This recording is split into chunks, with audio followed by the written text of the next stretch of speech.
So what we are studying, जो हमने पढ़ा था, that was price demand, because demand was influenced और determined with the due to change in price.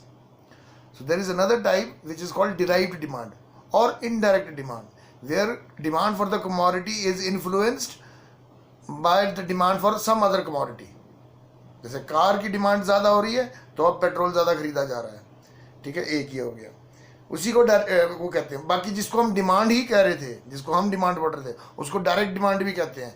When the demand for a commodity directly satisfy human want, that is direct demand. और indirect demand जब हम किसी और वस्तु के कारण, जैसे भी पेट्रोल और कार का बताया आपको. फिर joint demand, complementary goods, toothpaste और टूथब्रश, जब दो चीज़ों को इकट्ठे खरीदा जाता है या डिमांड किया जाता है, जॉइंट डिमांड होगी. फिर कॉम्पोजिट डिमांड. कॉम्पोजिट डिमांड होती है जैसे किसी एक कमोडिटी के बहुत सारे यूजेस हैं, किसी भी कमोडिटी के जिसके बहुत सारे ऑल्टरनेटिव यूजेस हो और उसकी कलेक्टिव अलग अलग चीज़ों के कारण डिमांड हो, that is called composite demand. तो ये मेरी नज़र पड़ी कि ये इसको भी टच करना चाहिए, तो इसलिए चलिए आप पहले फर्स्ट ऑफ ऑल मॉर्निंग बेटा, everybody put your camera on बेटा.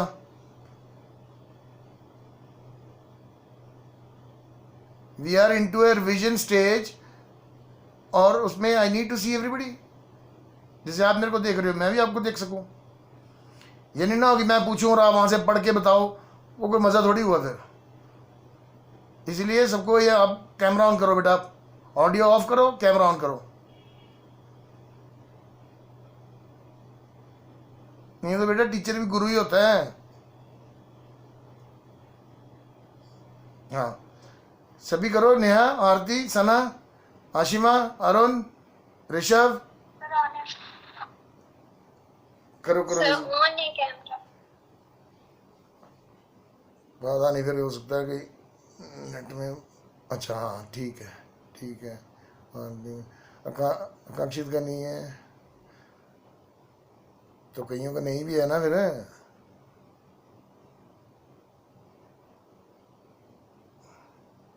चलिए एनी हाउ, ये तो अपने अपने हिस्से की ईमानदारी है. अब there is nothing to. Okay पहले तो let's get started. One at a time बोलेगा या मैं नाम बोलूँगा तो वो आंसर देगा. ऐसे नहीं कि ऐसे हल्ला करना, उसका कोई मतलब नहीं है. फिर there is no meaning to it. पहले मुझे सिर्फ ये बताओ व्हाट इज डिमांड. हाथ खड़ा करो या अपना अनम्यूट करके एक बोलो, जो पहला बोलेगा वो उसके सुनेंगे हम.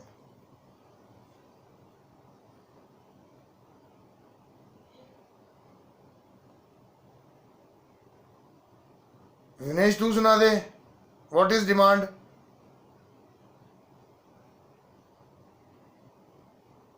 Sir demand refer to possible quantities. हाँ क्वांटिटीज आगे. हाँ ठीक,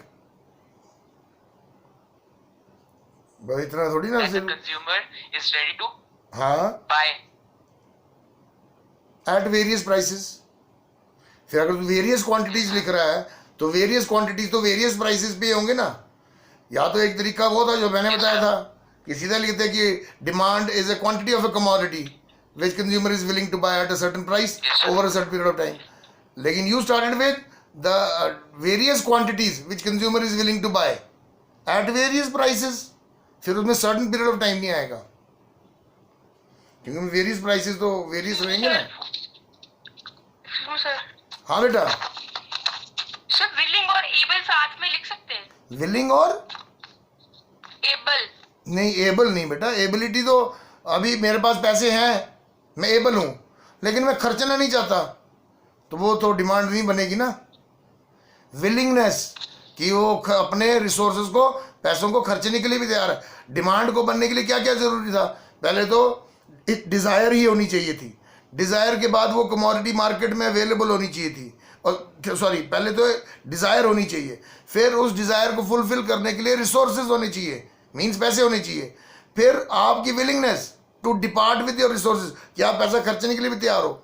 फिर वो commodity should be available in the market at a certain price over certain period. तब जाके कलेक्टिवली डिमांड बनती थी ना. तो डेफिनेशन में भी ये सारी चीज़ें आएंगी फिर. पर जो ये बोल रहा है, ये भी विनेश भी ठीक बोल रहा है, इसने वो बुक वाली लैंग्वेज को पिक किया है कि demand refers to the various quantities of commodity which consumer is willing to buy at various prices. फिर सर्टन पीरियड ऑफ टाइम नहीं लिखना आपने, क्योंकि जब वेरियस लिख दिया फिर सर्टन थोड़ी हुआ।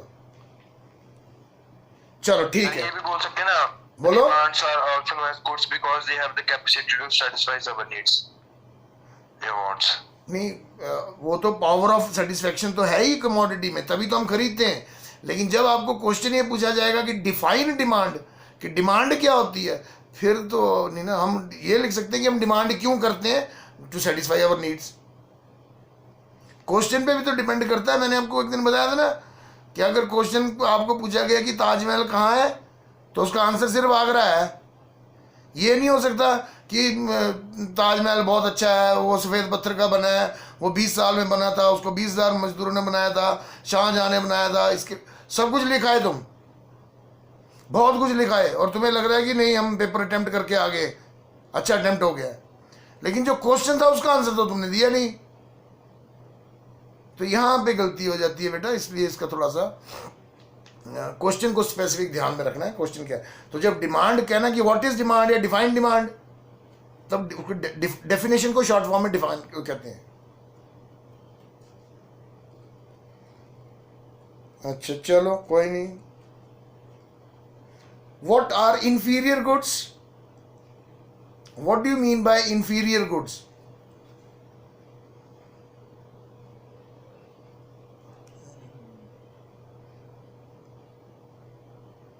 सर ये कंज्यूमर के इनकम पे डिपेंड होते हैं।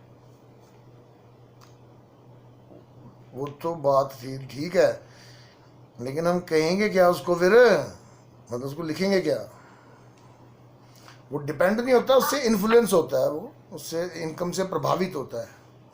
तेरी अगर 100 रुपये इनकम थी तो तू ब्रेड लेता था 30 रुपये वाली, लेकिन अब जब तेरी इनकम 500 रुपये हो जाएगी तो तू फिर उसको घटिया वाली नहीं लेगा, वो 35 वाली लेगा या 40 वाली लेगा। तो इनकम का इस तरह से प्रभाव होता है। लेकिन हम उसको लिखेंगे तो डिफाइन तो करेंगे ना, कुछ उसको लिखेंगे तो सही ना, उसमें कुछ डिफाइन इंफीरियर गुड या how inferior good is limitation. Question जैसा बनेगा उसके हिसाब से आंसर बनेगा ना। जो आप कह रहे हो वो बात सही है, कौन बताएगा?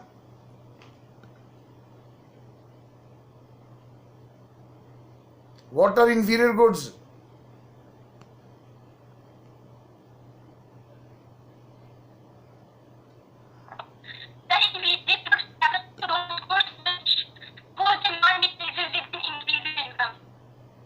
ठीक बात है, हालांकि ऑडियो बड़ा क्लियर नहीं था, लेकिन मैं समझ गया, तू ठीक बोल रहा है बेटा। और कोई? Anybody else? लक्ष्य बोल। Inferior goods are those goods whose demand decreases when the consumer income increases. Consumers income Unlike normal increases. goods. बिल्कुल सही, बिल्कुल सही। कि इस इंफीरियर गुड्स वो है जिसको कंज्यूमर प्रेफर नहीं करता है, और जिसके केस में ऐसा होता है कि इनकम बढ़ने पर उसकी डिमांड घटती है। तो there is a negative income relationship of inferior goods to consumer's income. और कोई बोलना चाह रहा था बीच में? सना बोल।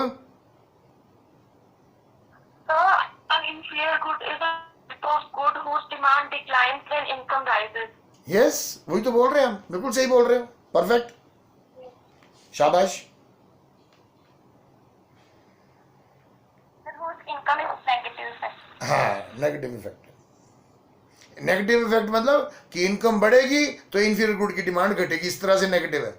अदरवाइज तो इनकम के साथ को तो केस ऐसा होता है ना जनरली, अमूमन, कि इनकम बढ़ती है तो डिमांड बढ़ती है, लेकिन इंफीरियर गुड के केस में नेगेटिव इम्पैक्ट होता है इनकम का। अच्छा चलो, डिमांड फंक्शन।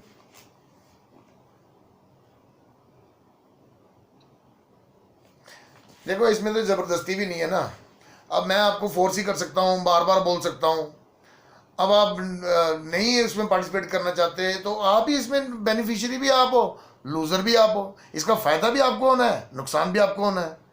मैं तो पढ़ाने के बाद रिवीजन करा रहा हूँ कि आपका यूनिट टेस्ट आ रहा है, और ये क्योंकि हम अभी पढ़ भी वर्चुअल रहे हैं तो थोड़ा चलो रिवाइज हो जाए, दिमाग में घुस जाए जितना कंटेंट। मैं तो इस चीज़ की कोशिश में लगा हूँ। लेकिन अगर तुम ही इसमें ढीला रहना चाहते हो तो ठीक है, फिर जो रहना चाहता रहे। जो अभी डिमांड फंक्शन कौन बताएगा? एक तो मेरे को वीडियो नहीं आज क्लियर दिख रहा। नेहा का एक हाथ दिख रहा है, पुलकित का भी दिख रहा है।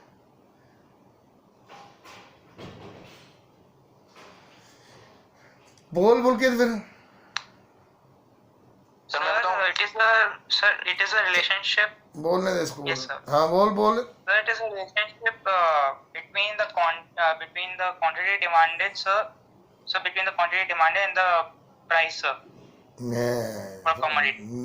फंस गया, एक जगह गलती कर गया, बाकी तूने ठीक बोल दिया। तू बोल आकाश, क्या बोल रहा था? मैं बताऊं? आकाश को बोलने दे। it show the relationship between quantity demand for a particular commodity and the factor influencing it. हाँ, बट एक चीज फिर मिस कर, एक चीज फिर मिस कर गए, वो किसी ने नहीं बोला। मैं बोल बोल। Sir, it can be described as a relationship between one determined and the alternative price of goods and related goods. मैं तो बात समझ गया, Quantity of goods in और मैं तो समझ गया आप quantity of वो ठीक बोल रहे हो आप, ठीक बोल रहे हो आप, लेकिन जो मैं ढूंढ रहा हूँ वो नहीं ना मिल रहा। बोल। alternative value. डिमांड फंक्शन में है हमारा क्वेश्चन कि डिफाइन डिमांड फंक्शन। फिर क्वेश्चन को भी तो समझो।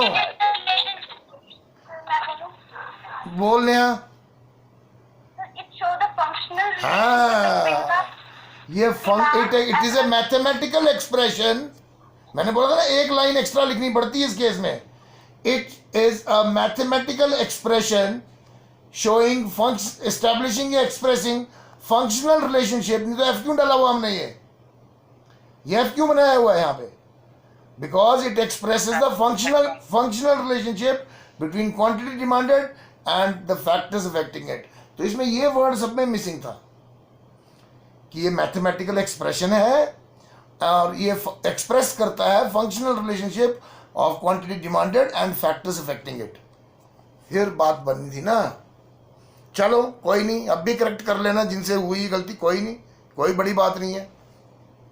चलो अब इसको बारी बारी एक्सप्लेन करना शुरू करो। फैक्टर्स बताओ कौन कौन से हैं? Hardik, what are the factors which affect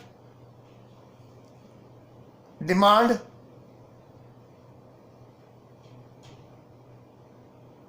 हार्दिक है ही नहीं क्लास में क्या?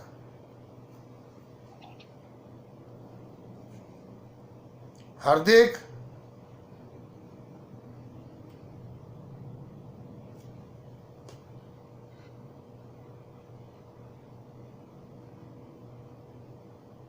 फिर नेहा का हाथ दिख रहा है। अरे फैक्टर्स हैं, अभी तो एक एक करके फैक्टर्स बोलने बारी बारी आपने बस। सर मुझे भी आता है। रुतवा, आरती, आरती बोल। Sir, price, its own price. First is PX, its own price. हाँ। Second is PR, price of नहीं आप ऐसे तो नहीं, सारे थोड़ी पढ़ने हैं। आप एक एक करके एक्सप्लेन करो ना। पहले आप प्राइस को एक्सप्लेन करो कि प्राइस फैक्टर कैसे है। Sir, commodity का its own price. ठीक, उसको उसमें लिखोगे कि आप सिर्फ इतना ही तो नहीं ना लिख के आओगे। What will you further right in it कि हाउ प्राइस अफेक्ट्स डिमांड, वो भी तो बताओगे ना। Sir, अगर प्राइस बढ़ेगा तो डिमांड कम होगी, हाँ अगर घटेगा तो डिमांड ज्यादा होगी। हाँ, तो ये लिखना है आपको फिर ना। जब आप पहला पॉइंट लिखोगे प्राइस ऑफ द कमोडिटी, फिर उसके आप इसके नीचे लिखोगे और उसके साथ एक वर्ड लगा देना चाहिए कि इट इज जनरली ऑब्जर्व्ड, कि ये देखा गया है कि when price rises demand falls and when price falls demand rises. तो आप इस तरह से इसको एक्सप्लेन कर सकते हैं। गुड, ठीक है। Second sir taste and preference. बोल आकाश, बोल आकाश, बोल पॉइंट पूरा। सर इसमें डिपेंड करता है कि जो हमारे मार्केट में बिक रहा है उनको किस हिसाब का प्रोडक्ट चाहिए। नहीं मैं समझा नहीं, क्या बोला तूने? Factor taste and preference. हाँ, टेस्ट एंड प्रेफरेंसेस। अच्छा, हाउ कैसे अफेक्ट करता है टेस्ट एंड प्रेफरेंसेस? सर ये इफेक्ट करता है जब हमारे जो पीपल है मार्केट में वो देखते हैं कि किस चीज की ज्यादा डिमांड है, कितने पीपल कौन से प्रोडक्ट को प्रेफर कर रहे हैं। नहीं, तू तो बेचने वाले के दिमाग से सोच रहा है, तू खरीदने वाले के से बता ना मेरे को। तू तो तू बोल ठीक रहा है बेटा, तेरे को एक्सप्लेन करना नहीं आ रहा, तेरे मतलब दिमाग में पॉइंट चल रहा है, तेरे दिमाग में पॉइंट ठीक चल रहा है, लेकिन तू बोल नहीं पा रहा, एक्सप्रेस नहीं कर पा रहा उसको। सर मैं एक्सप्लेन करूं? टेस्ट देखो, सिर्फ टेस्ट क्यों, मैं तो सबको ये 4-5 है, इनको सबको मैं इकट्ठे क्लब करके बोलता हूँ। Taste, fashion, habit, customs, rituals, ये तो ऐसे 4-5 बन गए। रिचुअल्स और कस्टम्स भी तो हैं। अभी शनिवार को यहाँ हमारे हिंदुस्तान में तेल ज़्यादा बिकता है, सोमवार को दूध ज़्यादा मतलब बिकता, मतलब खरीदा जाता है, तो ये तो कस्टम्स है ना। नवरात्रों में फ्रूट ज़्यादा बिकता है, तो ये तो कस्टम्स है ना, कस्टम्स रिचुअल्स हैं, तो डिमांड को तो इफेक्ट करते ही हैं ये भी। फिर फैशन में जो चीज़ होगी वो ज़्यादा ही, उसको ज़्यादा ही खरीदेंगे ना लोग, उसकी डिमांड ज़्यादा ही होगी। और जो चीज़ आउट ऑफ फैशन होगी उसकी तो खरीदारी नहीं होगी, लोग people will not prefer to buy it, तो उसकी डिमांड कम होगी। तो टेस्ट, फैशन में भी जो चीज़ होगी उसकी डिमांड ज़्यादा होगी, तो उसको लिखना है इस तरह से आपने, those commodity which are in fashion has more demand and those commodity which are out of fashion has less demand. Explain करना भी तो आना चाहिए ना, आप सिर्फ हेडिंग लिख के थोड़ी ना आपको मार्क्स मिल जाने हैं। अगर आपका क्वेश्चन ही 1 मार्क्स का है कि कोई 2 फैक्टर बताओ, फिर तो आप लिख के चल जाएगा काम, हेडिंग लिख के ये। लेकिन अगर वो 3 मार्क्स का हुआ या 4 मार्क्स का हुआ, फिर आपका क्या, आपको तो लिखना पड़ेगा ना, तो उतना तो दिमाग में कंटेंट आप तैयार रखो। Sir income of the consumer. हाँ, इनकम ऑफ द कंज्यूमर। चलो पुलकित इसको एक्सप्लेन भी करना।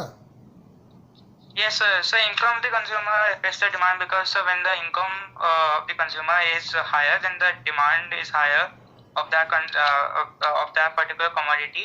If the income of the consumer is higher, and if the income of the consumer is less, then the demand for that particular commodity will be less. ठीक है, लेकिन मेरे को ना सारा एक्सप्लेनेशन तेरी ठीक है, लेकिन मेरे को चॉइस ऑफ वर्ड्स नहीं ठीक लगे। हम इसको लेस और मोर क्यों बोल रहे हैं? आप उसको ऐसा बोलो ना कि fall, when the income of the consumer falls या राइजेस, कि उसकी इनकम घटे या बढ़े, डिमांड के साथ आप इंक्रीज डिक्रीज लगा सकते हो। Yes, sir. मतलब choice of words, otherwise your answer is perfect. आपका पॉइंट टेकन। तो 3 हो गए। एक The price of related. हाँ, एक यहाँ आ रहा हूँ मैं, रुतबा आ रहा हूँ। एक साथ में जो, जैसे अभी हार्दिक बीच में गायब ही हो गया हुआ था, हार्दिक चिल्लाते रहे हम, और हार्दिक महाराज घूम रहे थे कहीं। नहीं सर, ब्रॉडबैंड में कुछ वो तो इधर भी वही चल रही है, ब्रॉडबैंड में तो है ही लफड़ा। पता नहीं। चलो हम बाद में इकट्ठे रिवाइज करेंगे। बोल रुतबा, नेक्स्ट पॉइंट तू क्या बोल रही है? Price of related. Related goods में अब तुम देखो, मेरे को दुख इस चीज का लगता है, नहीं मेरे को दुख इस चीज का लगता है कि मैंने रिलेटेड गुड्स को अलग अलग कैटेगरी में पढ़ाया था। सब्स्टिट्यूट का केस अलग, कॉम्प्लीमेंट्री, और उसको 2 पॉइंट में बनाया था मैंने, price of substitute and price of complementary. और पर चलो एक्सप्लेन करो। सर सप्लीमेंट्री को हम एग्जांपल लेके समझ सकते हैं, जैसे सर एग्जांपल नहीं कॉफी का प्राइस। ऐसे example can not be your answer. आपको एक्सप्लेन करना है, एक्सप्लेन करने के बाद आप एग्जाम्पल यूज कर सकते हो एज अ सप्लीमेंट, उसको सपोर्ट करने के लिए अपनी बात को, but example can not be your answer. आपको आंसर लिखना है, तो इसमें लिखोगे क्या? Sir, हाँ, नहीं, इसको ट्राई तो करना है। बोल रहे तो Sir, we can say that in supplementary part, if we can use a supplementary product in case of another, in alternative of other, if the price of a product is less, and if we can use alternative product in place of it, so the consumer would prefer buying the less cost product rather than the costly one. दिमाग में clear है, लेकिन explain करने में फंसते हो तुम, बड़े बच्चे, बहुत बच्चे फंसते हो। और कौन ट्राई करेगा प्राइस ऑफ सब्स्टिट्यूट्स में? नेहा बोल फिर।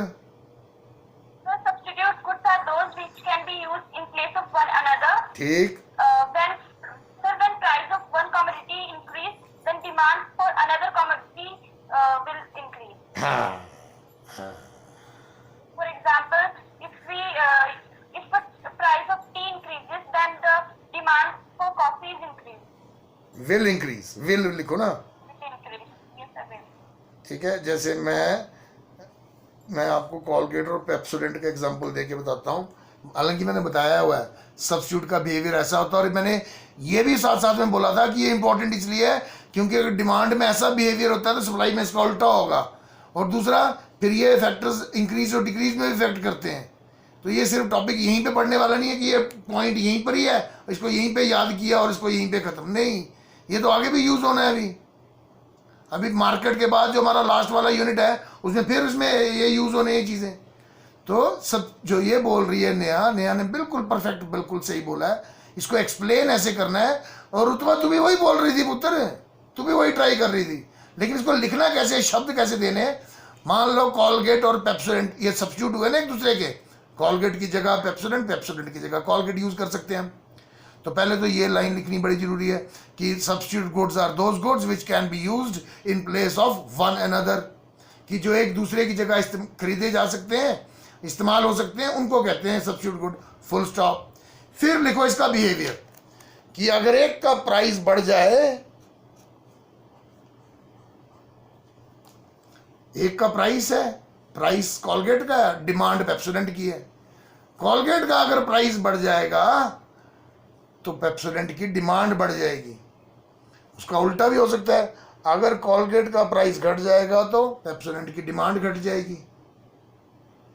वही नेहा ने एक्सप्लेन किया है कि with the rise in price of one good, demand for its substitute good also increases, and with the fall in price of one good, demand for its substitute good also false.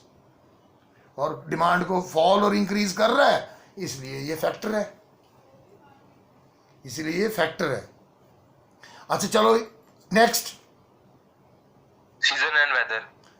यार ये पता क्या, ये season weather हमारे पास strong point है ना। जो देखो सुनो मैं आपको एक बात बता देता हूँ, आज हो सकता है आपको आज पल्ले पड़ जाए तो काम आएगी। मान लो आपको पूछे, यही क्वेश्चन है, explain any 4 important factors affecting demand for the commodity, ठीक है। तुमने पहले 2 दिन वही लिख दिए, फैशन, टेस्ट, कस्टम्स, एक जैसे मिलते जुलते पॉइंट, ठीक है। और बाद में आपने फिर 5वां, 6वां, 7वां, 8वां अच्छे तगड़े तगड़े पॉइंट। तो एग्जामिनेशन का नियम है कि जब बोले ना 3, तो उसने पहले 3 ही चेक करने हैं। तो हमने पहले ही स्ट्रॉन्ग पॉइंट बोलने हैं, और इतने अच्छे पॉइंट हैं। जो फैक्टर्स में ये इनकम बोली है, अभी एक्सपेक्टेड चेंज है, नंबर ऑफ कंज्यूमर्स है, फिर उसके बाद आप वेदर भी बोल सकते हो।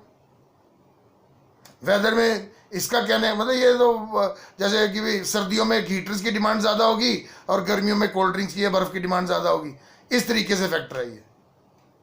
लेकिन हमेशा कोशिश करो कि पहले जो पॉइंट्स हो वो स्ट्रॉन्ग वाले पॉइंट्स हो।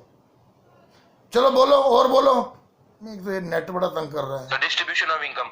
हाँ बोलो।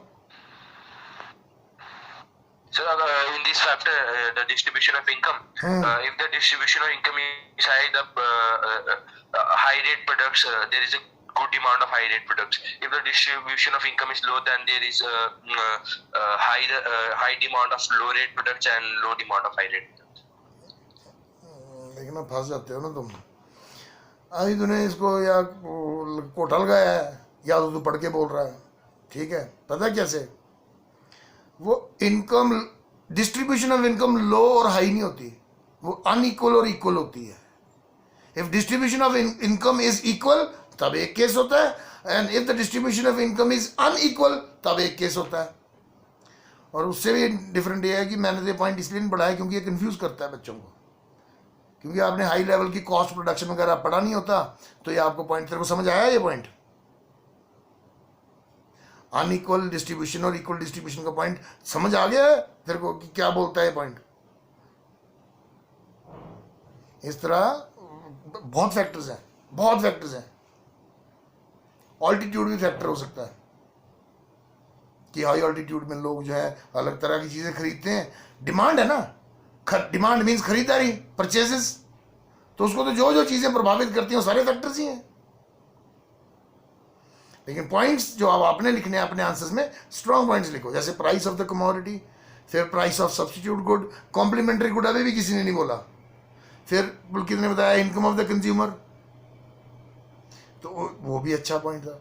फिर आकाश ने टेस्ट प्रेफरेंसेस वाला बोला, चलो taste preferences, habit, customs, rituals इकट्ठा डालो, सीजन्स भी उसी में डालो ना, वो एक जैसे ही हैं सारे पॉइंट्स। ये पता कब इस्तेमाल होनी चाहिए, मान लो आपको एग्जाम में सब कुछ ही भूल गया, या अब तब आप यूज करो इनको, वर्स्ट केस में, बुरे टाइम में, पर आप तो कोशिश तो यही करो कि हम क्वालिटी आंसर लिखें, अच्छा आंसर हो हमेशा। मैं ये नहीं कह रहा हूँ ये गलत है आपका, गलत नहीं है बेटा, आंसर सही है आपका। वेदर भी डिमांड को इफेक्ट करता है, देयर इज नो डाउट, लेकिन मैं ये कह रहा हूँ कि इस तरह से करो कोशिश, कोई बात नहीं। कॉम्प्लीमेंट्री गुड्स, ये तो वाईफाई आज बहुत तंग कर These रहा are है। those goods which complete the demand for each other and demand together. हाँ ठीक है, पर इफेक्ट कैसे करता है? So जैसे कि अगर हम पेन ले रहे हैं तो हमें इंक तो लेनी पड़ेगी, अगर हम कार ले रहे हैं तो पेट्रोल तो लेना ही पड़ेगा। ठीक, बिल्कुल सही बोल रहा है, तो कंसेप्ट भी तेरे को क्लियर है, लेकिन लिखते टाइम हमें डिमांड को इंक्रीज डिक्रीज करके एक्सप्लेन करना है ना, वो कैसे करना है कि वो डिमांड को अफेक्ट कैसे कर रहा है, वो एक्सप्लेन कैसे करना है, मैं पूछ रहा हूँ। Sir, if the demand of car increase, then the demand of petrol will also increase. नहीं, उल्टा बोल गया। If the price of cars will fall, if the price of cars will fall, that means car will be purchased more, then only demand for petrol will increase. जैसे substitute में अगर positive behaviour था तो complementary good में negative behaviour बनता है, price of car and demand for petrol. वहां पे सब्स्टिट्यूट आ रहा था कॉलगेट पेप्सोडेंट, तो वो पॉजिटिव आ रहा था बिहेवियर। कॉम्प्लीमेंट्री गुड के केस में price of car and demand for petrol, ऐसा ही होगा ना। कारें अगर सस्ती होंगी, कारें अगर सस्ती होंगी तभी तो पेट्रोल की डिमांड बढ़ेगी, क्योंकि कारें भी तो ज्यादा बिक रही होंगी ना, और ये कॉम्प्लीमेंट्री गुड्स हैं। पर बात सही बोली आपने। तो कितने पॉइंट हो गए हमारे, अगर अभी अभी मोटा मोटा देखा जाए? Price of the commodity, price of substitute goods, price of complementary good, income of the consumer, taste, fashion, habit, customs, rituals, सब इकट्ठे कर दो। अच्छा, इसके बाद इसके अलावा एक एक करके अरुण सिंह बोल रहा है कुछ, अरुण बोल।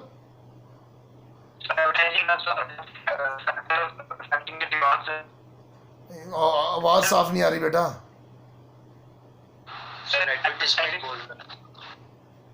बोल पुत्र, क्या बोल रहा है?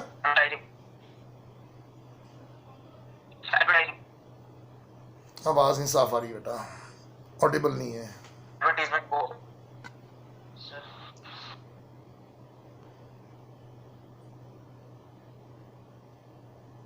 अरुण तेरी आवाज नहीं साफ आ रही बेटा, और कोई ट्राई करो।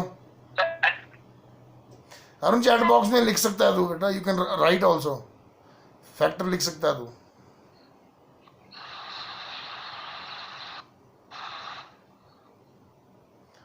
और कौन बोलेगा?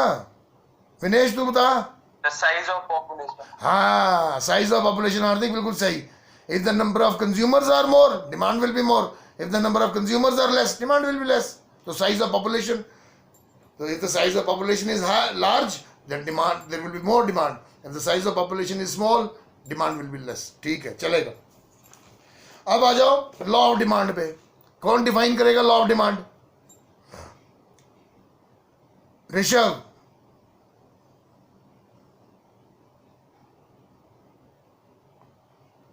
Rishabh, Yes, sir. Law of demand. Sir, law of demand says that other things remaining constant. Other things, Negative. Other things remaining. Other remaining factors. constant. हाँ, Yes, sir. Factors remaining constant. There is a negative relationship between quantity demanded and the price of the commodity. हाँ, और इसी को और ले जाओ आगे। ठीक बोला आपने, बिल्कुल सही बोला। फिर इसमें लिख सकते हैं ना, that is there is an inverse relationship between price and demand, Yes, sir. which implies या which means with the fall in price demand increase। फिर ऐसे लिख सकते हो, ठीक सर है। ऐसे भी लिख सकते हैं ना, keeping other factor constant, law of demand state that the inverse relationship between price and quantitative demand. Perfect, ठीक है। अब इसमें अदर थिंग्स रिमेनिंग कांस्टेंट का क्या मतलब है? अरुण सिंह, ये दूसरा अरुण सिंह जो है, बता। So factors. नहीं, अरुण सिंह अदर अरुण, हाँ बोल पुत्र।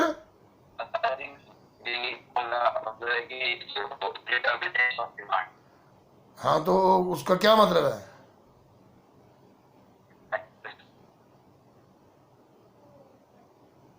एक तो ऑडिबल ही नहीं हो तुम लोग, कईयों की आवाज आ रही बिल्कुल साफ, किसी की आई नहीं थी। बोल आरती, क्या बोल रही थी? Price of हाँ बोल Arun. sir, price of substitute goods do not change. हाँ, एक ही थोड़ी, सारे ही उत्तर, सारे ही। Price Sir, of and price of complementary goods remain constant. Income भी, टेस्ट फैशन हैबिट भी, एवरीथिंग एक्सेप्ट प्राइस बाय।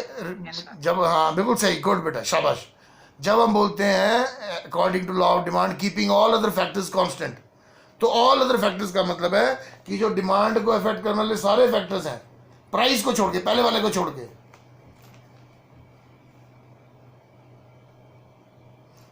सारे कांस्टेंट रहते हैं, ये इसका मतलब। और यही इसकी assumptions भी है लॉ ऑफ डिमांड की। आपको अगर क्वेश्चन में पूछा जाए कि what are the assumptions, right 2 assumptions या 3 assumptions of law of demand, तो कोई 3 लिख देना। Income of the consumer remains same और unchanged, there is no change in the expect. अच्छा, एक पॉइंट किसी ने नहीं बोला, expected change in future price, expectations, वो किसी ने भी नहीं बोला, कोई नहीं। वो भी है ना फैक्टर, डिमांड को अफेक्ट करता है जो। Yes sir. चलो। आगे प्राइस बढ़ गई तो फिर demand कम हो, हाँ ऐसे करके। चलो कोई बात नहीं, पर आना चाहिए, दिमाग में तो रहना चाहिए। What is demand schedule?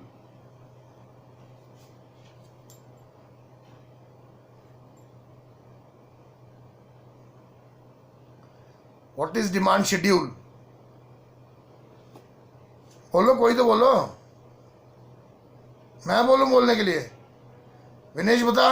Sir, आरती बोल, चल बोल आरती, sir, demand. Yes, sir. बोल। Sir, demand schedule is a table that presents the demand, quantity demanded, and its price. At various prices, various quantities demanded at various prices। ठीक है, चलेगा। आज तो ये पूरा नहीं हो सका, लेकिन कल क्यों, अब तो मंडे को आएंगे हम। मंडे को इलास्टिसिटी ऑफ डिमांड भी पूरा, और इसका भी जो चेंज इन डिमांड बचा है। Okay sir. ठीक है, क्योंकि इसमें देखो आज सिर्फ डिमांड के ही हम टॉपिक्स पूरे हुए, वो भी पूरे नहीं हुए हमारे।